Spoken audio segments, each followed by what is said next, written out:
This is about the moment when couples realize they have been fighting the wrong battle. One of the biggest breakthroughs couples experience is this. They realize that the problem is not always the disagreement. The problem is deeper than that.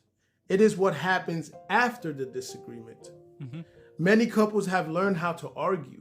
They've learned how to defend their position, explain their frustration, prove their point, and even protect themselves from feeling hurt. But many couples have never learned one of the most important skills in marriage. That is how to repair after disconnection. Because conflict itself does not destroy a marriage. Unrepaired conflict creates emotional distance. A couple can disagree and still feel loved. A couple can have different perspectives and still feel safe. A couple can experience hurt and still choose connection.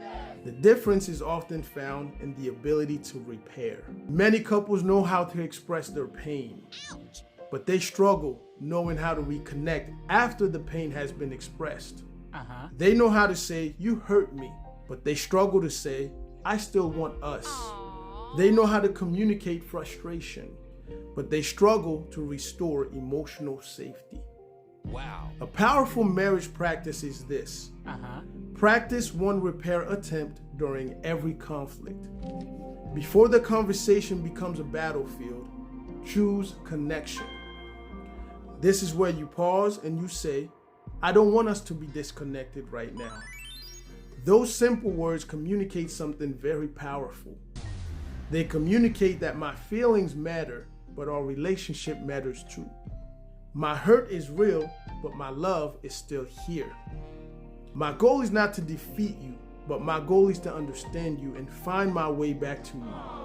From a clinical perspective, many couples become trapped in these negative cycles, where each person's protective responses unintentionally creates more distance, where one person pursues because they feel disconnected, the other withdraws because they feel overwhelmed, one feels abandoned, the other feels attacked.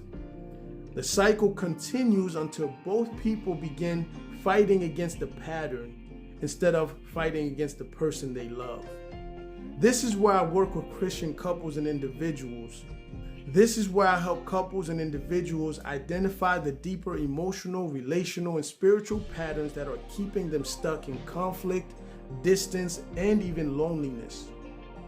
Because the solution is not simply learning how to talk more and how to talk better. The solution is learning how to connect more deeply. Marriage was designed for more than just sharing responsibilities, paying bills, and living in the same house.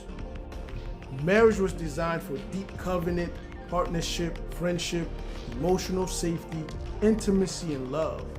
The Bible tells us that above all, to keep loving one another earnestly and passionately.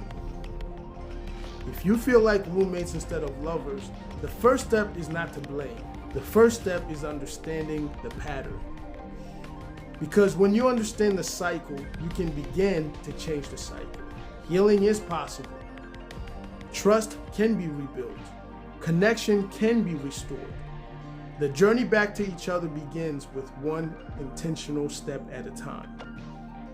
If you are a Christian couple who feels disconnected and stuck in the same arguments, or longing to rebuild the friendship and intimacy, message me connection, and let's begin uncovering the patterns that are keeping you stuck. I help couples move from roommates to lovers through emotional healing, biblical wisdom, and intentional relationship strategies.